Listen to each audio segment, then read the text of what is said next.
Good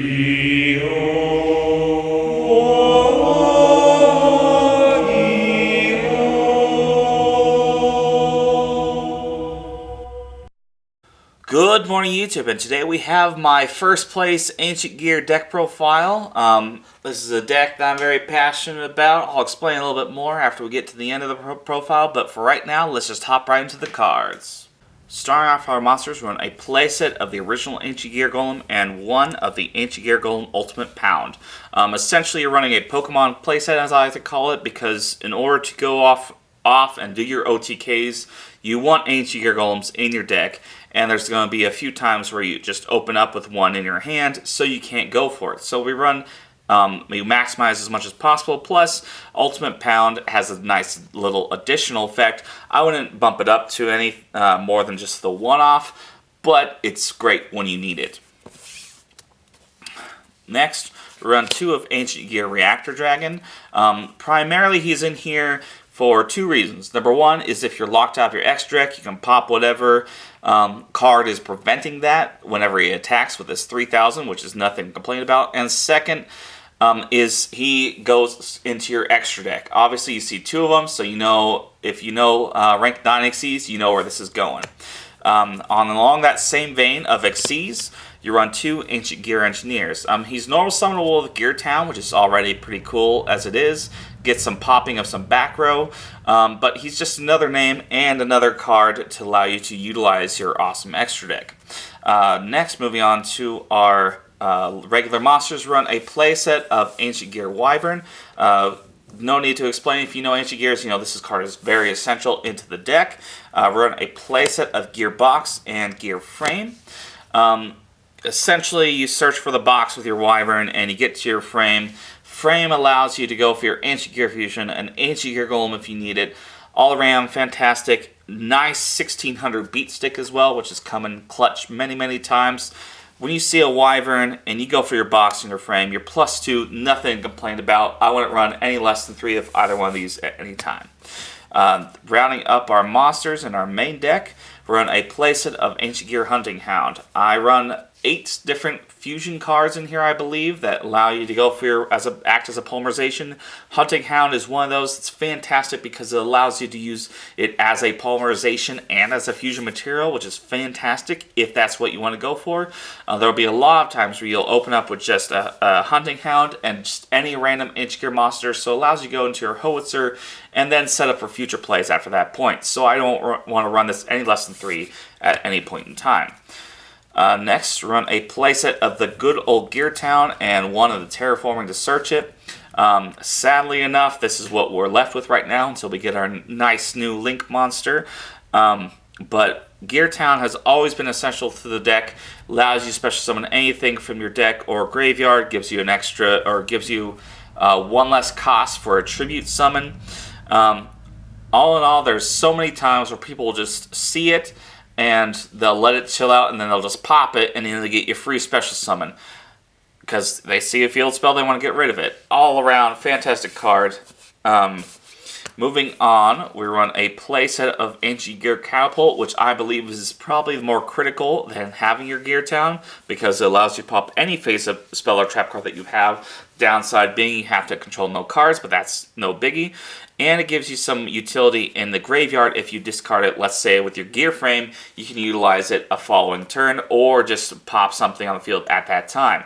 Fantastic card. Allows you to special summon ignoring cost, which allows you to go for your Ancient Gear Golem and go for these OTKs with your fusion. So wouldn't run this at any less than 3 as well. Something I'm a little bit more in the minority of is running a playset of Ancient Gear Fortress. Nowadays, anything and everything will negate and try and stop you as quick as possible. If you just simply open up playing an Ancient Gear Fortress, they have to immediately respond. Otherwise, they're not going to be able to respond to any of your cards, and you're free to go off and OTK as you feel free.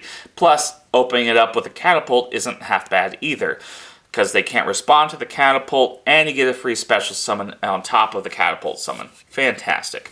We run 2 Ancient Gear Fusions. Yes, it is searchable, so you could justify running 1, especially with the price tag that it has on here. I was lucky to pull both of mine.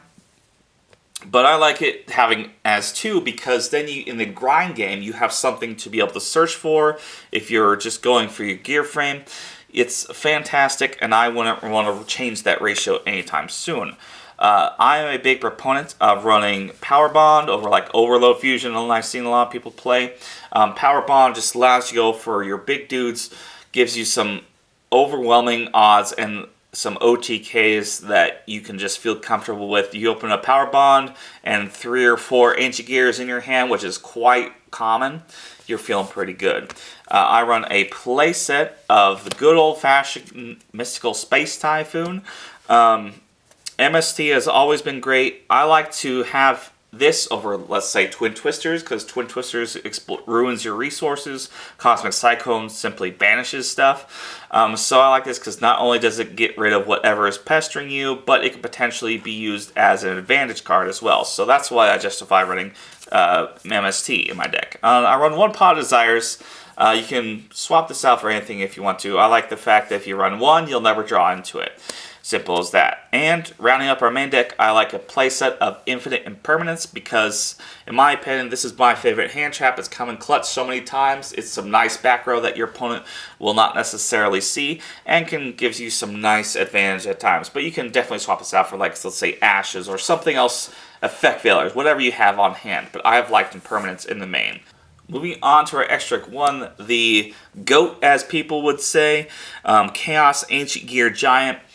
Unaffected by spells and traps, negates monster effects during the battle phase, does piercing, can attack every single one of your opponent's monsters, comes out as 9,000 with a power bond, or just 4,500 without the power bond. Fantastic card, and against Sky Striker, it's just an auto-win card. I wouldn't change that ratio anytime soon, because if you run into the fact where he's destroyed, you're probably not going to have enough resources to go into a second one unless you play Overload Fusion. But I don't like that in my main deck. So what we like to run is Ancient Gear Megaton Golem as 2, because if you're more likely to have 3 potential Ancient Gear resources than just the 1. Plus, Megaton Golem gives it your OTK, its fuel, and if it leaves the field, you can just simply special summon your ultimate Ancient Gear Golems. I like to always have the option, regardless of when it leaves the field. There's been very, very few occasions where I've had to bring out both of them, but he's there just in case. Plus, you want to run 1 just for the fact that you can go into him easily. He's bigger and better than your Megaton Golem in the terms of stats-wise, so you don't want to run any less than 2. We run 2 of Howitzer. Howitzer is just a play starter. There's a lot of times where you'll brick up and you'll just open up just 2 Ancient Gear monsters and a way to fuse them. So going into him, he allows whenever he's destroyed, you're going to go into your Wyvern and you're going to +2. It's going to automatically give you 3 Ancient Gear monsters for just the cost of 2. Instant burn, unaffected by anything.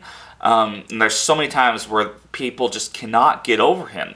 So he himself, I would almost even justify running Howitzer up at 3, but I've liked him at 2 so far. I've never run into an occasion where I need to run 3.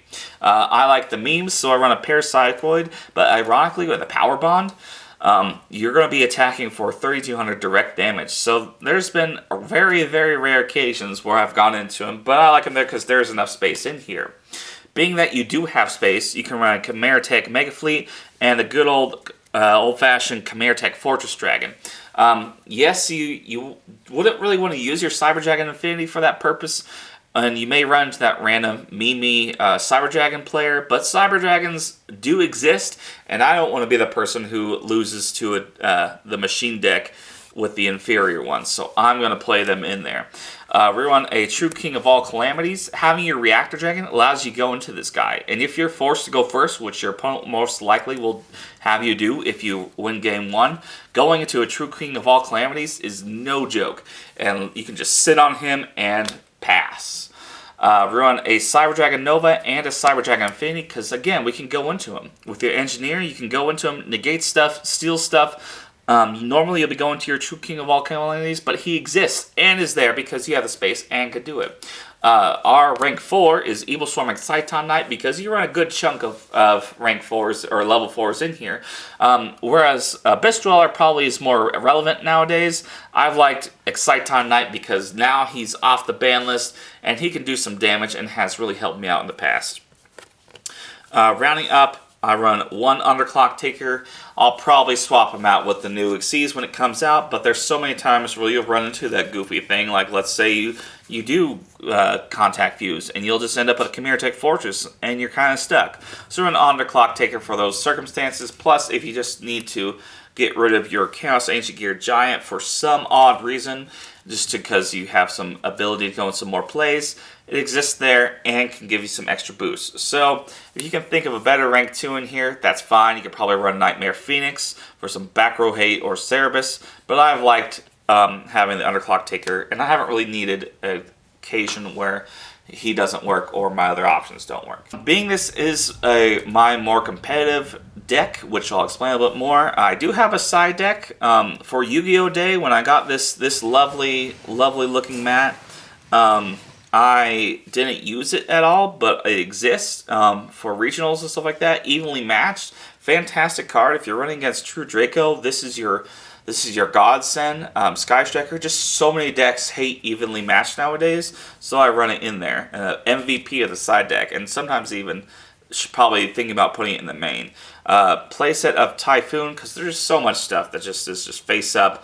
I was really big dislike of Mystic Mind for a while, so I ran this in there for that. Plus, I believe it can destroy your Gear Town.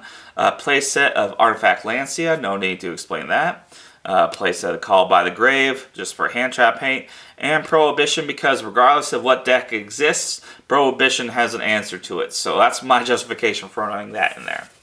And that's going to wrap up my Ancient Gear deck profile.